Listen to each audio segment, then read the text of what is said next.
I'm here today with Kristin Davis, and we're going to chat a little bit about identity shift, entrepreneurial identity shift, and chat through what that means to us and like difficult things that we've had in our own lives. So, Kristin, what are some of your thoughts? We went to this awesome conference, Destiny Fest, this week. We met with like incredible speakers. What were some of the big takeaways for you? What are some of the things that like really stuck with you in terms of, themes that resonated and came back? What are your thoughts on all that? For me, the thread line, and just to give everyone context, it was speakers like Danielle Laporte and Jim Quick, like really high names here of people. It was pretty stacked actually, and they all just kept saying in one way or another what really shifted in their defined success was the identity shift. It was all about, who you were being, what actions you would then take from that identity. And I thought it was really fascinating because it didn't matter if they were in marketing, it didn't matter if they were, doing breath work, if they were an author, and it just was like, oh, okay, so this seems to be the crux of building you. And also that's huge, like that's a huge distinction of you get to build that identity, and I think that can really change the game. Yeah, I think that's super interesting. I got the same exact kind of takeaway thread of conversations. The one that really stuck out for me was Adele. I'm blanking on her last name right now, Mm. but the big thing she said was be, do, have, not have, do, be. And to me, what that meant was you need to embody who it is that you want to be and become that person today. It's this identity shift of this is who I am. I'm like accepting and fully committing myself to the fact that I am someone who's magnetic and here to serve people and whatever it is for you. And the other things come after, but that shift is the first thing that happens. And it was like speaker after speaker. They said that in various different ways, and it was so interesting. And some of them were like very scientifically backed. There were like lots of actual studies that showed the most successful leaders actually made this shift. Yeah, I agree, Adele. We are going to tag you afterwards because I cannot also recall your last name, but it really was such a game changer of a sentence because it also really it speaks to the not enoughness mentality of, the hustle, the drive. It's almost working yourself out of a hole when you're in, especially when you're going to a new level, right? Like so um if you're thinking I'm not enough, I don't have the skill, like from the have part of you think resource, you think, so it's already a challenge. Whereas when you're in being, it's more of a character trait in the sense that you will find the resources, you will find the people to work with, you will find the solution, and it makes you so like limitless. It's like, oh wow, it's also in the language, right? Like she really demonstrated. It's like, okay, it's really in the language too of their pitches were also their presentation were so on point. It was like, okay, Oh noted. yeah. One of the things I was gonna say, kind of like on this identity point that Mm. that I always really admire about you, anytime I like come and we hang out at your place, is I don't know if you still have these things up, but like your fridge is stacked with like things that like little affirmations and reminders. I don't know if you want to like do a quick little, kind of like show of your fridge or like when did you start doing that and like how do you integrate that into your life of these like affirmations and reminders like I am beautiful, I'm amazing, I'm and these things to counterbalance this like negative self-talk that I for one constantly do and am trying to train myself out of. I actually took that idea and like did the same thing and put magnets and things on my fridge as well after I saw that.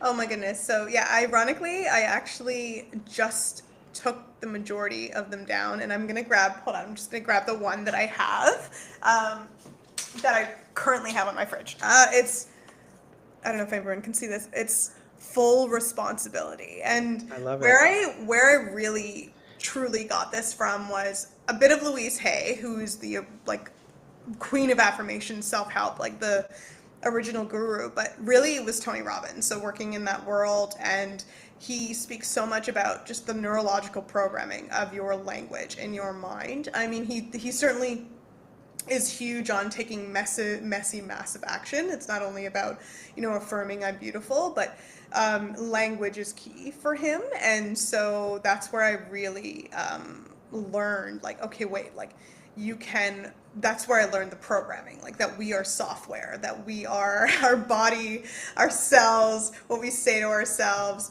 and that repetition is key. Like he was never like, just say it once and you'll feel good. It's all about repeatedly saying it along with action.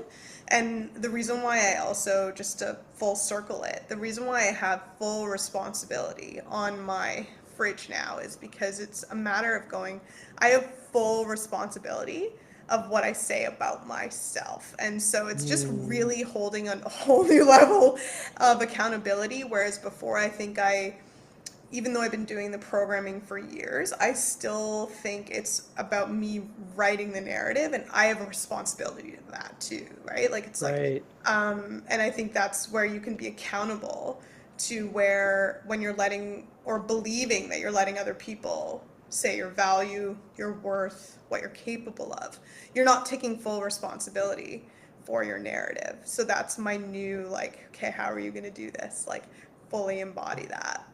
Love that. I think that really brings to mind something for me, which is the full responsibility, where your circumstance might not be your fault. There might be things that happen to you, but they are your responsibility. Your life is your responsibility, and there's nobody coming to save you. So you need to go and take accountability for the actions that you need to take to make whatever you want happen, and to ask for the help when you need it. That's something that I struggled with for a long time. It's actually asking people for help, like knowing that I'm someone who loves helping people. I will just drop things on a dime to help out my friends and like my clients and things like that. And just but when I flip it around and I'm in a really difficult place and I really struggle with, something financially, or, when I've been out of a job or things, and it was so hard for me to actually ask people for help. And that's something that I had to unlearn. And one of my favorite examples of that actually was something that just came up recently for me, because it was sort of the 10-year anniversary of this conference, Fireside Conf, that was this cool like tech conference for entrepreneurs in Toronto. And like at a time where I was shifting my identity, I was like shifting careers, trying to break into tech. I was in like university admissions and stuff like that. Before that, I was like, I really want to like be around these people, but oh man, this conference looks amazing. I want to go to it, but this thing's going to cost like $1,000. I don't have that kind of money to drop. And so first I like went to the organizers and I told them, and funnily enough, usually that works. Like most of the time when I've gone to a conference and said, I'm a student, or I'm like between jobs or things, I really want to get involved. Like, can I volunteer? Can I do anything? I'd love to be involved with this. Most of the time people have said yes. And it's the same thing with most of my clients. In this case, they said no. But I did find that they had a cool contest, and the contest was sign up, I think, 50 people to our newsletter and get a hat, sign up 100 people and get a free ticket. And so I was like, okay, 100 people. I went on Facebook and literally just asked everybody I knew in my community. I put a thing out and I put like a call out to the universe and said, there's this conference that I really want to go to. It is something that I'm confident is going to change the course of my career, but I really can't afford to go. And there's this thing that you can do. If I get 100 people to sign up, I can get a free ticket. So if this is something that resonates with you, if you don't mind, I know, it's kind of shitty to ask people to put in their email and sign up for a newsletter, but like if this is something you're willing to do for me, I'd really appreciate it, and it would be transformative. And I have a LinkedIn post somewhere, or I think it was a Medium post or something, that within 41 minutes of me posting that, I had 200 people who had signed up for that. And so I actually like had the nerve to go up to them and be like, can I have 2 tickets? Yeah, like, Oh my And God. I yeah. like, I think what you just embodied is everything, that story alone was everything to do with new identity shift. Like if you really break that down of like what, when as you recognize you were in transition, you recognize that you have to take messy action.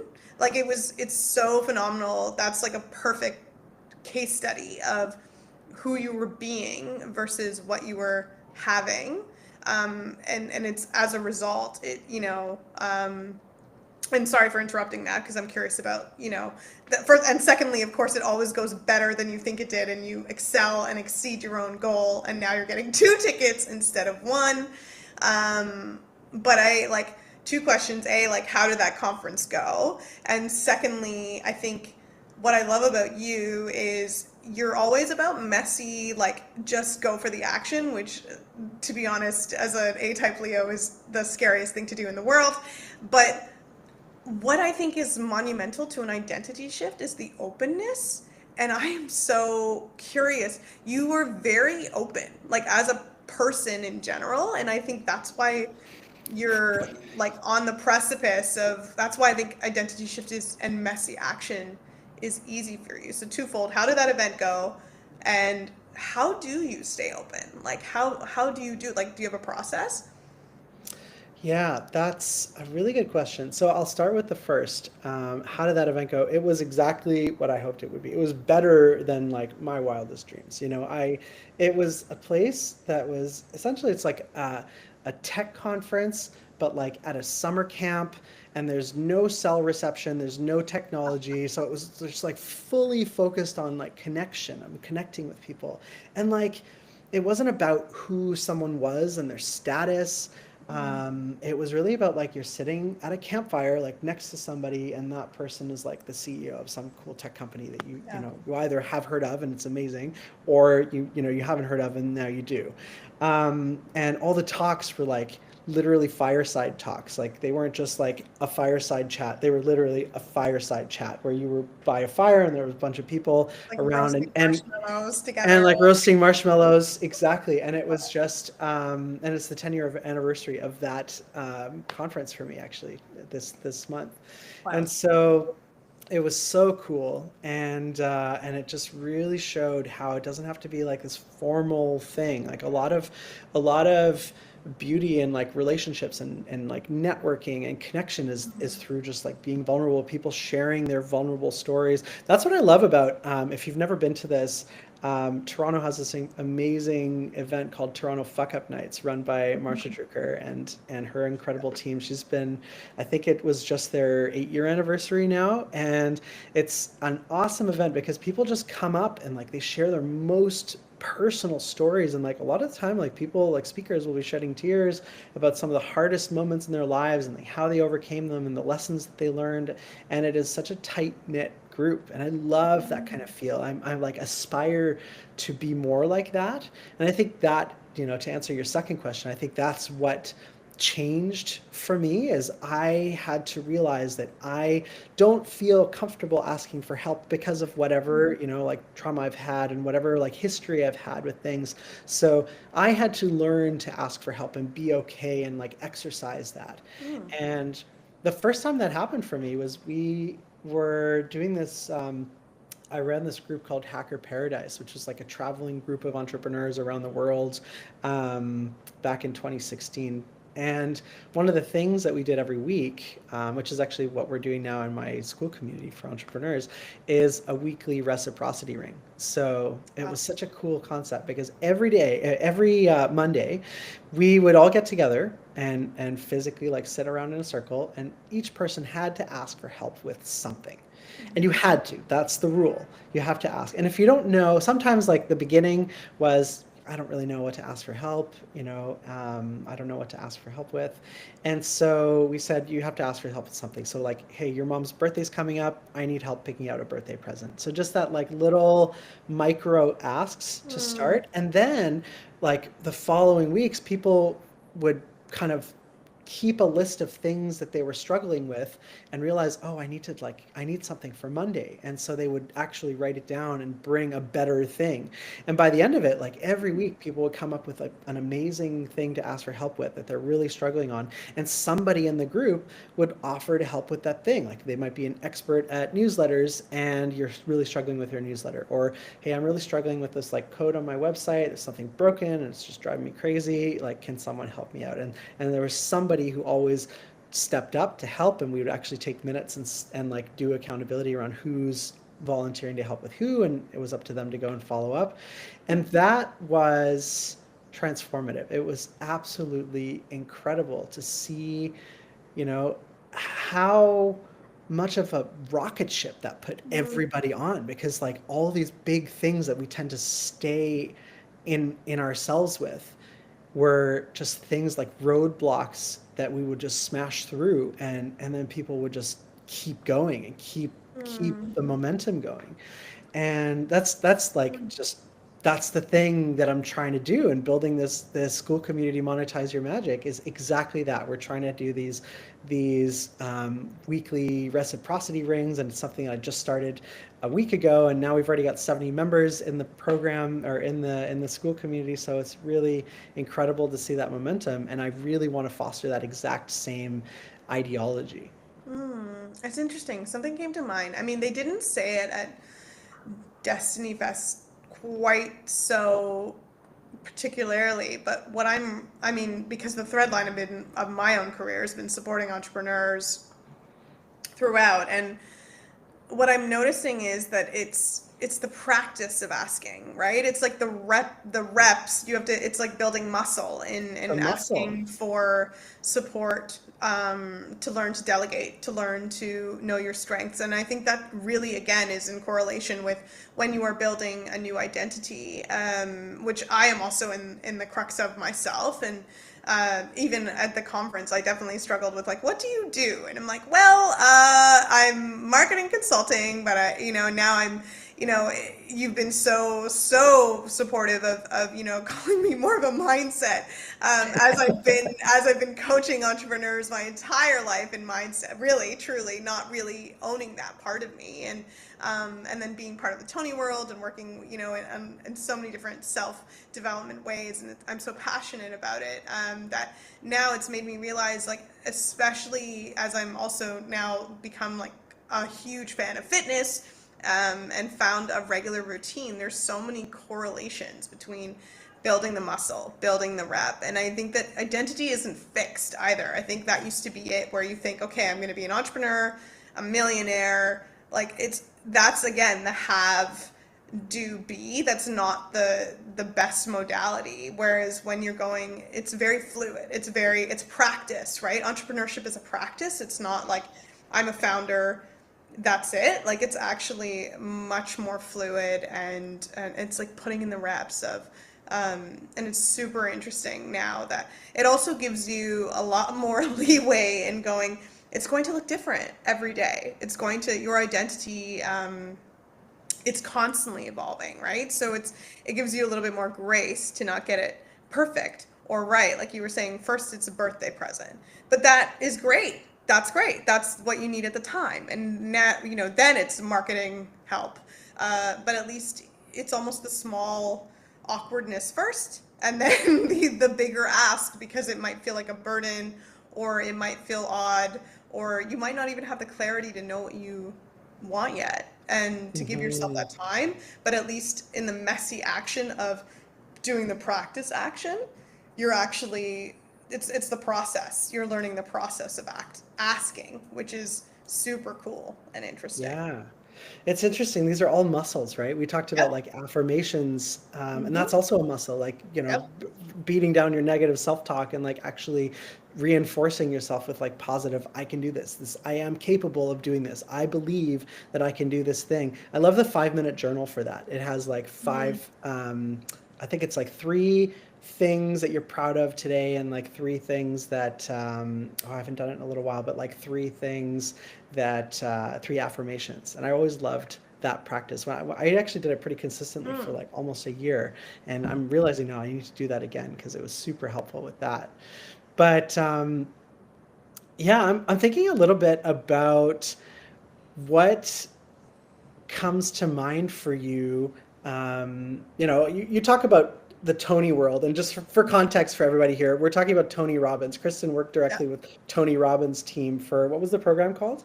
It was called Unleash Your Power Within. So it was a female cohort for women who wanted to change their identity, own their power, and live a more fulfilling life. Right. And what were some of the biggest themes? Like what were the things, like coming directly from the Tony Hmm. world? What were the things that were sort of the key elements that would help people make that identity shift? Let's think of like a recipe book, right? If you had like four ingredients or three ingredients or whatever, what were like the ones that kept coming back? For sure. I mean, identity was one of them. I've said this over and over, and I forget that sometimes what you know so easily is not common knowledge. So the number one thing I always tell people is it's called old programming, new programming. So when we're Mm, talking about an identity shift, you have to almost treat your old programming as a system, your habits, the way you speak to yourself, the language. That is all old programming. And when you want to build a new identity, treat it as new programming. So, new affirmations, new ways and habits of being, new systems, new routines. So, that was huge with the UHPW community because automatically when you're making a change you are going to be smacked back into old habits because it's just par for the course. And right. instead of beating yourself up, this is truly the recipe. Instead of going, oh my god, I just messed up because I ate 10 Oreos and I'm trying to eat, a salad, the fact that you recognized that you just ate 10 Oreos and that you want to move to a new system is progress awareness. And that actually was the largest, most absolutely biggest shift for women. It's not or, in this case, men as well.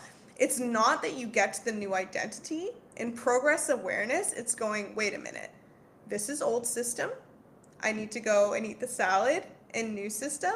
I'm going to applaud my awareness that this habit no longer works. Because if you go in criticism or you go and you beat yourself up or you go, I'm never going to do this or this is never going to happen because I'm screwing this up, you won't change. You won't go to new system. You have to go in this messy middle and go, I'm giving myself grace, Hmm. progress awareness.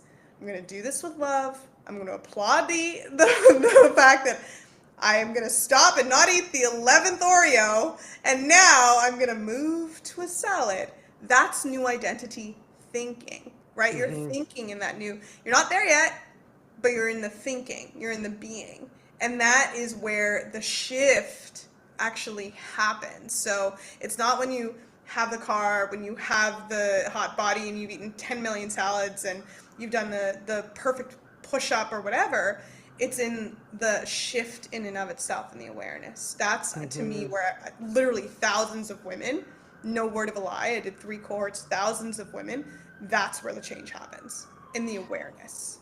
That's super interesting. It reminds me of something that, you know, I think it was Headspace, like Headspace, the Oh. meditation app. They had this awesome ad way back. I think it was like 10 years ago or something at this point.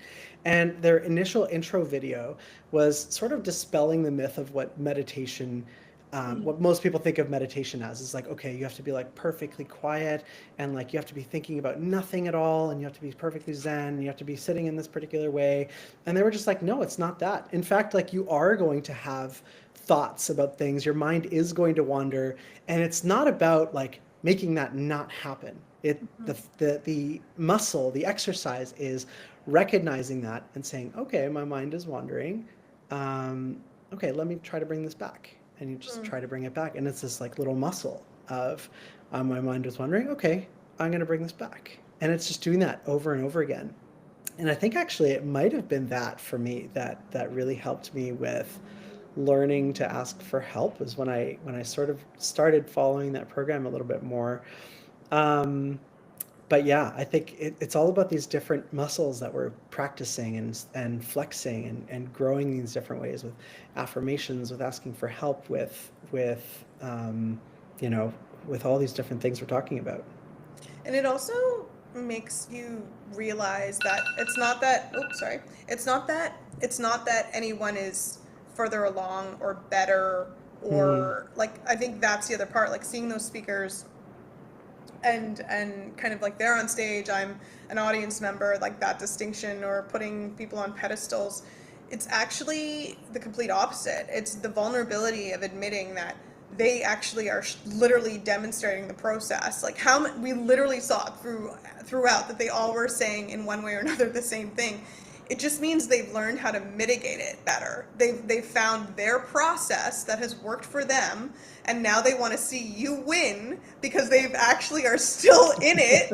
They're still in it. They're still doing it too. Like it still happens to them, but they've just found a process that has really accelerated their growth. And now they're like, wait, I want to show you how this helped me, and that it's possible, and that you can do it for you. So if anything, it's more of a, oh wait, this is much more tangible and easier than I thought it would be, because you were where I was at and still are. Like you just have a process that you've nailed. So it's almost made me go, oh wait, like okay, I'm not the only one. It's not like I'm the only one who has these thoughts. It's just they do too. So, and it's not like you can ever. Let's bring it home with Danielle Laporte. Energy, can only be transformed. Who is like my ultimate favorite goddess speaker ever. Where instead of fighting it, it's honoring it and loving it, which is the same as progress awareness. If you love it and accept it in yourself, that's where magic happens, right? beautiful. I love that. That's a great place for us to leave it off. I know you've got another appointment coming up. So I want to say for everyone watching, thank you so much for being here and watching. Just for like context, Kristin and I, like this is our identity shift today. This is like literally happening in real time. I knew that I need to put my face on camera more, and it's something that people keep telling me. And I like doing interview style things, but actually showing up and like recording videos sometimes feels super inauthentic to me. So my identity shift was like, okay, I'm going to get more on camera and do these like fun interviews with people that I actually really enjoy doing, and do a ton of lives and see how that goes. So Kristin and I were literally just talking this morning, and she said the same kind of thing. I need to get on video, and we said, let's just do this. Let's just go live. This like 5 minutes before this, we were both shaking in our boots. But you know what? This is the massive, messy action that we took today to actually show up and make it happen, despite the frog in our throats. And I think over time we both got a little bit more comfortable, and it became just like a fun chat rather than this thing that's going to be on the internet. So I want to say thank you so much for showing up and for having this chat. I think we're going to do this. I think this is going to end up being a podcast. I think this is gonna be a podcast, and I just have to also just acknowledge Izzy and the fact of like you really are the king of like messy, massive action, and it's just like agreed. Like it was literally like, let's do this, and I'm like, and to take away and add to that, I just said yes, and I think that for me is the new frontier. It's like just say yes, like really just say yes, and to add to what you're saying, and to land the plane that the more I think about it, all we're here is to give value to what we have we do have a ton of experience, and between the two of us, we've helped thousands of people. That's not an exaggeration. And we've been behind the scenes for a very, very, very long time. And now it's like, why keep this a secret? I think that to me is, we shouldn't be a secret. And I hope that this encourages others. Like, don't keep your value and your heart and your face a secret anymore. So you'll be seeing, I think this is going to be a podcast. So get ready, y'all. Get ready. Yeah. Amazing. So if you're enjoying this, if you like the things we're saying, please give Kristin Davis a follow on LinkedIn. And I want to say, for anyone who is an entrepreneur, they're a solopreneur, they're going at it themselves, they're struggling, they're doing all these reps and trying to show up, and confused by the million different things that we're faced with ads and newsletters and writing and offers and all these different things. join our school community. It's called Monetize Your Magic. I'm going to drop a link after this.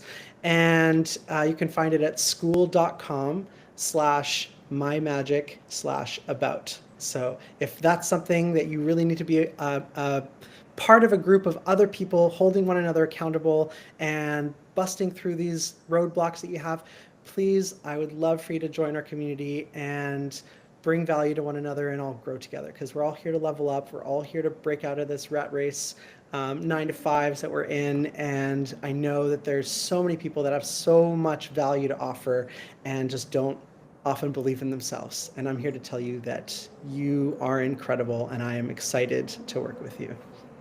What a cheesecake, y'all. Like, seriously. That's it. That's it. We're going to end it on that note right there. Go work with me is the plan. So, all right. Thanks, everybody, for your time and for watching. So, yeah. Happy Monday.